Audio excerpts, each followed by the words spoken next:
Good evening. Thank you for having us here. My name is Harrison Bench, and I'm a Sayville sophomore, and I'm here with the Suffolk Student Climate Action Committee tonight.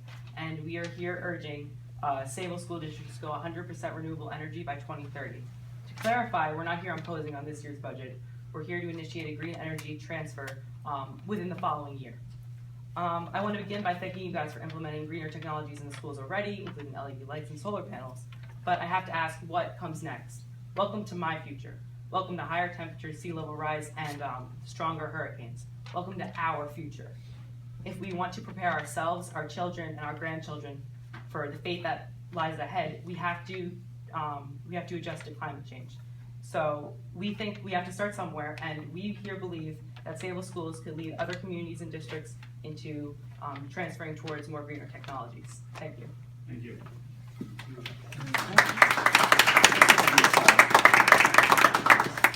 I'm with the same climate action group. My name is Eric Stenzel. I am also a sophomore, and it's predicted that by the year 2100, Sayville will be half underwater.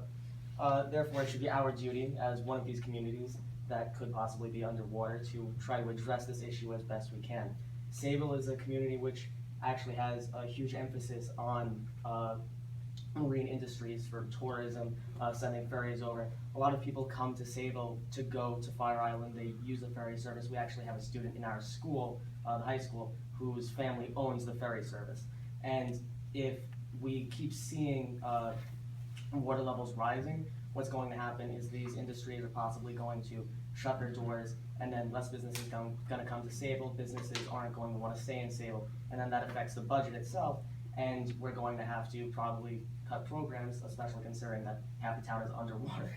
So then we would urge you to, in future budgets, try to start moving towards a 100% renewable energy goal. Thank you. Thank you. Good evening, my name is Brady Dolan. I'm a sophomore at Sayville High School. So I've studied reports from the USGS, the EPA, and NASA, and they all point to the negative effects of climate change. Specifically, they point out that of crop failures, disease, sea level rise, and unfortunately, fish and animal populations will decrease. We have already heard about the negative impact that it will have on the world, and we've already seen the direct impact on our community. When Superstorm Sandy hit, there was 4.4 million cubic yards of debris and massive flooding. From an economic perspective, this disaster cost Long Island local homeowners millions in uninsured cleanup, damage, and rebuilding. It also caused an increased flood insurance premiums by up to 18%. We need to be part of the solution to address climate change once and for all, and efforts need to start sooner rather than later. Scientists predict that the current rate of carbon emissions will lead to an average increase in global temperatures of 7.2 degrees by the end of the century. I'm extremely concerned regarding climate change, but I'm not doing this for me. I'm doing it for my children and grandchildren so that they can enjoy this earth like I do today. We must make an effort to put together a long-term energy plan for the district and reduce our carbon footprint. Our goal should be to become 100% renewable as soon as possible and get this done before 2030 like Governor Cuomo has proposed. Thank you.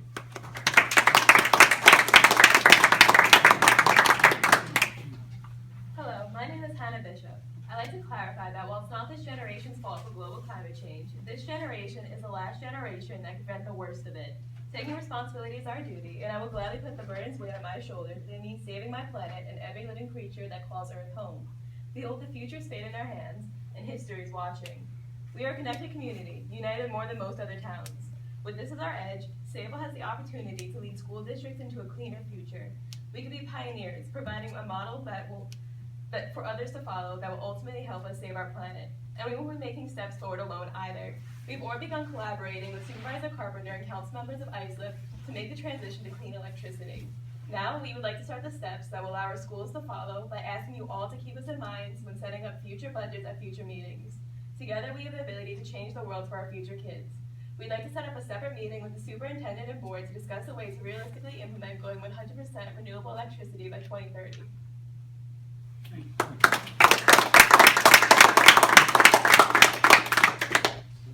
Anybody else? we can arrange that, I'm sure. And our superintendent-elect will be more than glad to. I gotta say, you guys did a fantastic job, great presentation, and it shows the level of